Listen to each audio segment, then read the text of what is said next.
Shalom, urugo rwiza ni ijuru rito. Mu rugo rwiza habaho kuganira mu bibazo byose urugo rufite. Hari ikibazo kijya kiza mu rugo, umugabo agaceceka, akumva gukemura icyo kibazo ni ukwicecekera, cyangwa se umugore yagira ikibazo akicecekera. Guceceka ntibikemura ibibazo, ahubwo hagomba kubaho uburyo bwiza n'igihe cyiza n'ahantu heza ho kuvugira ikibazo.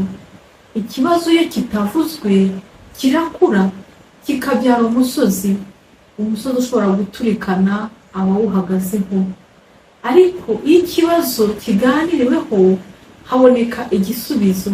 Niyo igisubizo kitaje ako kanya, ariko kiratinda kikaza. Kandi nugira ikibazo ntugahunge, ahubwo ujye wemera kwicara ukivugeho. Niyo hatabonetse igisubizo, mube mwakwifashisha n'ababarushije ubunararibonye. Kuri iyi si nta kibazo kibura igisubizo, habura kwicara ngo abantu bakivuganeho. Niba rero utagira ubutwari bwo kwicara ngo uvuge ku kibazo wahuye nacyo, uyu munsi ubisabire imbaraga, kandi humura, Imana izaziguha. Nyagasani akwiyereke kandi umugisha we uguhoreho urakabaho.